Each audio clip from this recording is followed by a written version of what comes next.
Oi, gente, tudo bem? Eu sou a Maline, do Vó Constelar, e eu queria falar um pouco sobre criança interior. Como identificar se está tudo bem com a nossa criança interior, essas coisas. Então, a pergunta básica é: você tem algum medo paralisante, né? Quando eu falo medo, então é esse medo paralisante que te impede de fazer alguma coisa que você até gostaria de fazer.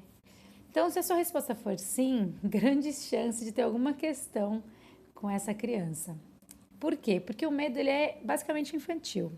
A gente tem medo daquilo que a gente desconhece. E uma criança desconhece quase tudo, certo? Inclusive as regrinhas básicas de gravidade, né, vida, morte, o basicão mesmo. Então, para a criança tudo fica maior. E além disso, a criança ela é super egóica, né? Ela tem, na cabeça dela tem ela e o resto, e aliás, nem sei se tem o resto mesmo, né? O adulto, quando a gente fala adulto, é o adulto saudável, é aquele que sabe, inclusive, ser criança quando precisa ser e quando quer ser, ele é destemido. Por quê? Porque ele já sabe, ele já viveu. Ele sabe, inclusive, que tem coisas que acontecem mesmo. Por exemplo, que o outro tem seus desejos e talvez esses desejos nem sempre combinem com os dele e tudo bem, sabe? Lógico que um medinho, receio, né?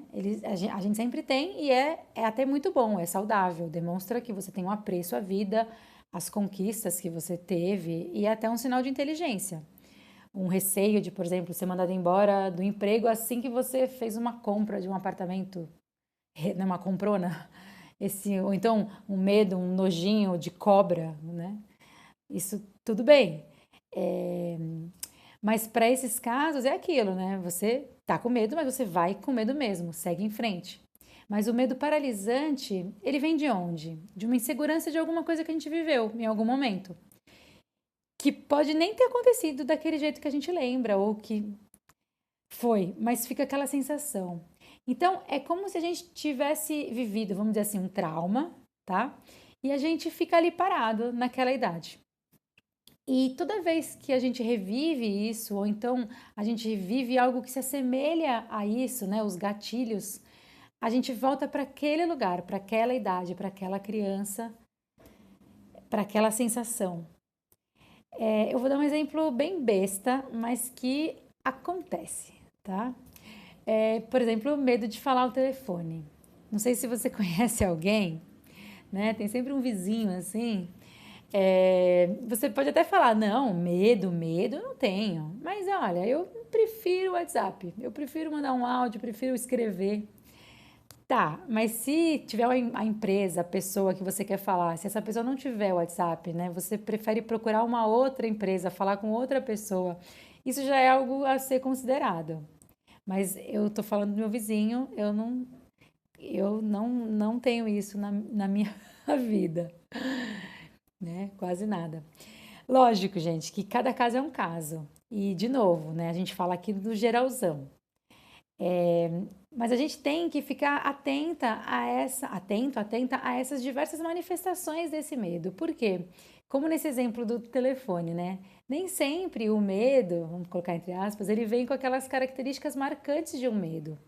Esse medo infantil, ele se maquia de não precisa, melhor outra empresa, né, que nem no exemplo. Ou então, melhor ficar em casa quando alguém te chama para sair, né? Isso gera um isolamento. Ou então deixa para lá. Ou então, eu não nasci para isso, um emprego determinado. Ou então, para se envolver num relacionamento, para ter filhos, enfim. É tipo aquela pessoa que tem medo de avião, mas ela diz que ela adora dirigir. Eu prefiro viajar de carro, quilômetros, dias, anos, porque eu gosto de dirigir, né? Então, o fato é, se você deixa de fazer alguma coisa e esse deixar de fazer, é isso que a gente está falando sobre o ser paralisante, né? Isso é um sinal bem grande de que tem alguma coisa aí para ser vista. Então, conseguir identificar esses medos, né, é um primeiro movimento com relação ao acolhimento da sua criança interior. E como que eu faço para saber dos meus medos? Eu sempre falo que é fazer lista, listona mesmo, tipo de supermercado. Porque com esses dados em mãos, você consegue ir para o próximo passo, que é qual? É identificar de onde isso veio, quando começou isso. A gente pode ver que podem ser coisas grandes, por exemplo, nascimento de alguém, morte de alguém, violência contra você ou contra alguém próximo, ou até mesmo coisas que na teoria são simples. Por exemplo, a fala da mãe, uma fala do pai, do irmão, um gesto, um olhar e, como eu falei, uma sensação sua mesmo. Nesses casos, né, com relação à criança interior, a constelação ela consegue ajudar bastante. Por quê?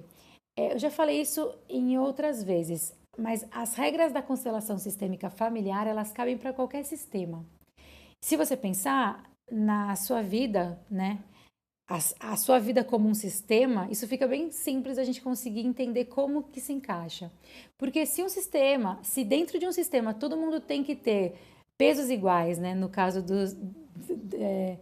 da maioria dos sistemas, tirando algumas exceções que a gente já falou, né? Todos têm que ter os pesos iguais e tem que ocupar os seus exatos lugares, né? Se você tem alguma fase da sua vida que ocupa o lugar de outra, isso sim é um sinal de desequilíbrio, tal do emaranhado no sistema. Então, né? Inclusive eu tenho uns atendimentos especializados para retomada dessa história, né? Esse tal do pente fino nas crianças interiores. E por que eu falo das crianças interiores no plural? Porque a gente, né, nós temos e somos muitas crianças. E não só crianças, porque todas as fases da nossa vida a gente consegue subdividi-las, né, tanto pela biologia quanto por fatos relevantes que nos marcaram.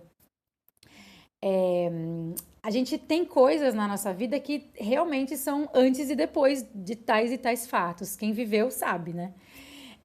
Mas como assim? Então, no caso da infância, que é o que a gente está vendo aqui, né? Existem marcos que fazem com que a nossa infância ela possa ser dividida em no mínimo 4 fases. Sendo que, se a gente se recorda de algo forte, né? Que nem nos exemplos, a perda de um familiar, existem também mais subdivisões. Então, eu vou dar um exemplão aqui das nossas crianças interiores, tá? Então, a primeira seria a da nossa vida intrauterina, né? O fetinho que fomos. A segunda é a fase em que a gente vive o binômio mãe-bebê, até os nossos 2 anos.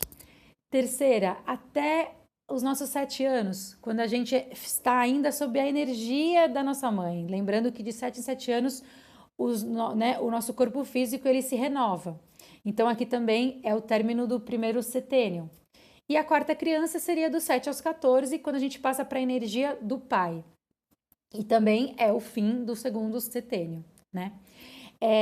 Mas nesse exemplo, então vamos supor que a mãe dessa pessoa ela faleceu quando a criança tinha 10 anos. O que acontece? Ela tem mais uma criancinha interiorzinha aí, ou seja, né, a criança que vai dos 7 aos 10 e depois a criança dos 10, 11 aos 14. Então, essa pessoa, na verdade, ela teria 5 crianças interiores e assim a gente consegue constelar essas 5 pessoas, né? Personalidades, crianças, elas, né? Essas 5 elinhas ali. E daí a gente faz uma unificação, né? A soma dessas crianças com as outras fases da vida também e dividida também dessa forma, né? Para unificar tudo isso na pessoa que ela é hoje, para que ela consiga sim acessar essas personalidades, essas partes dela, quando ela quiser ou quando ela precisar. Mas eu vou falar mais disso num outro vídeo, a gente vai ter que dividir, né?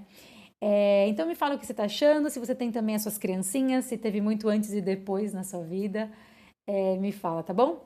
E qualquer coisa, eu tô no @vouconstelar, pode também compartilhar com suas amigas de infância, tô brincando, mas pode ser também.